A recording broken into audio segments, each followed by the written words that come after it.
Mr. Whitaker, thank you again, like everyone has stated, your willingness to serve, and I look forward to today's discussion. And so I'm going to talk a little bit about something that's impacting us in Nevada, which is airport obstruction. And we need some analysis on that because the safety of passengers and crew, it's the most important part of airport operations. And of course, if you've ever been to Las Vegas, Harry Reid International Airport really is at one end of the Las Vegas Strip with so many hotels right next door. Last year in 2022, we saw a record 52 million visitors through there. But our airport, like many others across the country, has been left unable to raise critical safety and security concerns about nearby obstructions through the FAA's current obstruction evaluation airport airspace analysis process. We must ensure that this process is robust, that it involves all stakeholder input, and in particular takes into account the safety and security and the concerns of the airport seriously. So, Mr. Whitaker, I know when we met ahead of this hearing, I spoke with you about the need to consider more of a cumulative impact during the OEAAA process, and if confirmed, how will you ensure that this process is sufficient to account for major concerns as our Las Vegas Strip is right there at the end of the runways, and all the ground safety that is, just the safety concerns in general raised by the TSA? Thank you, Senator, and I'm glad we had a chance to talk about this issue a couple weeks ago. I think that the processes that the FAA runs are designed to be standard across the board, but we do run into circumstances where we need to consider special geographies or special characteristics.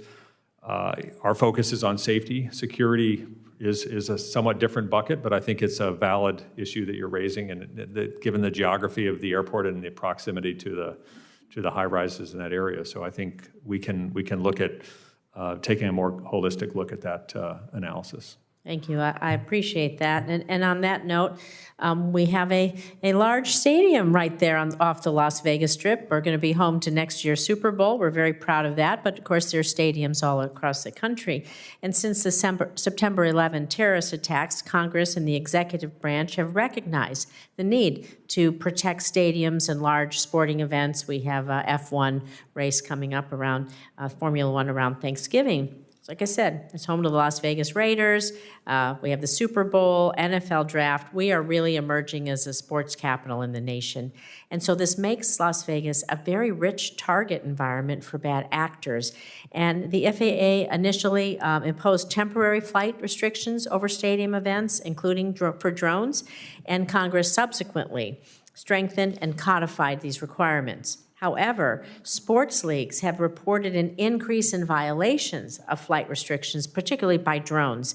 So again, Mr. Whitaker, if you're confirmed, will you commit to working with my office to ensure that federal policy continues these longstanding protections for stadiums and ensure that the federal government is nimble as we face these evolving threats like drones?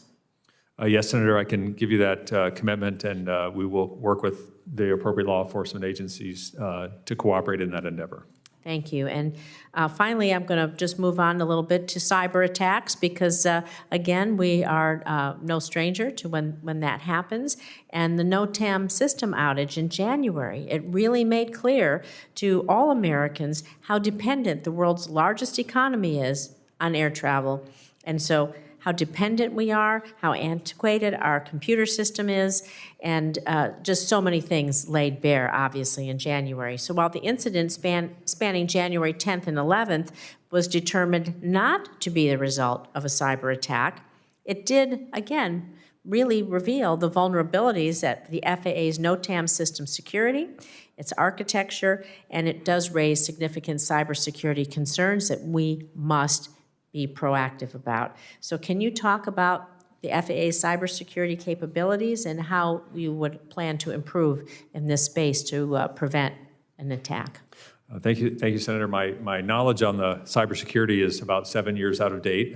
If I'm confirmed and I'm back in the secure realm there, I'll be able to evaluate that more closely. But it's typically a very comprehensive cross-agency approach to identifying threats and mitigating those threats. Thank you. Appreciate your time, Madam Chair. Thank you. Senator Sullivan. Thank you, Madam Chair. And Mr. Whitaker, congratulations.